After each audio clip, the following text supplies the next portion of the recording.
इस नव वर्ष के शुभ अवसर पर दिल्ली में हमारा आना हुआ और आप लोगों ने जो आयोजन किया हुआ है, ये एक बड़ी महत्वपूर्ण घटना होनी चाहिए। नव वर्ष जब शुरू होते हैं तो उस वक्त कोई न कोई नवीन बात, नवीन धारणा, नवीन सूझबूझ मनुष्य के अंदर जागृत होती है, वो स्वयं स्फूर्त होती है। जिसने भी नवीन वर्ष की कल्पना बनाई है वो कोई भारी दृष्टा रहे होंगे, जो ये सोच करके कि ऐसे अवसर पर मनुष्य के अंदर एक नई उमंग, एक नया विचार, एक नया आंदोलन जागृत हो जाए।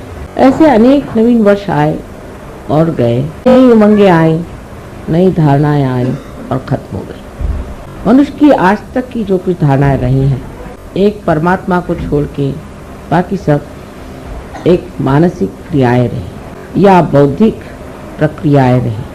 मनुष्य अपने बुद्धि से जो भी ठीक समझता था उसका आंदोलन एक नवीन कल्पना समझ करके चला था। तो आंदोलन कुछ दूर तक जाके फिर न जाने क्यों हठात उसी विशेष व्यक्ति को और उसी समाज को या उस समय में रहने वाले लोगों पर आघात कर। इसका कारण क्या था ये लोग नहीं समझ पाते, लेकिन आज हमें इसका साक्षात बहुत ज़्यादा अधिक स्पष्ट रूप से हो रहा है। जैसे कि धर्म की व्यवस्था हुई, धर्म की व्यवस्था में मनुष्य ने जब भी बुद्धि और मानसिक शक्तियों का उपयोग किया तो बुद्धि के दम में वो एक वाद विवाद के क्षेत्र में बढ़ गया और अनेक वाद विवाद शुरू हो गए।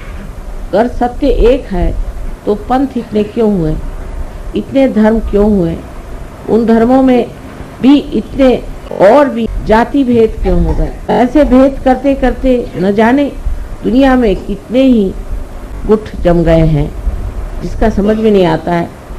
किसी से पूछते हैं कि आप साहब कौन धर्म के हैं, तो आपको ऐसे धर्म का नाम बताएंगे कि जो आपने कभी सुना भी नहीं। ऐसे धर्म धीरे धीरे मेरे ख्याल से हर एक नवीन वर्ष में ही उत्पन्न होते गए, क्योंकि मनुष्य की बुद्धि हर एक नवीन वर्ष में कोई न कोई नया उमंग लेकर पैदा हो। इसी प्रकार हमारे बुद्धि से राजनैतिक क्षेत्र में भी बहुत सी नई नई उमंगें आई और मनुष्य ने नई नई बातें निकाली। जैसे शुरुआत में माना गया कि चलो एक राजा ही रहे तो अच्छा है, राजा सबको समझ लेगा और राजा से ही सबको बड़ा लाभ होता।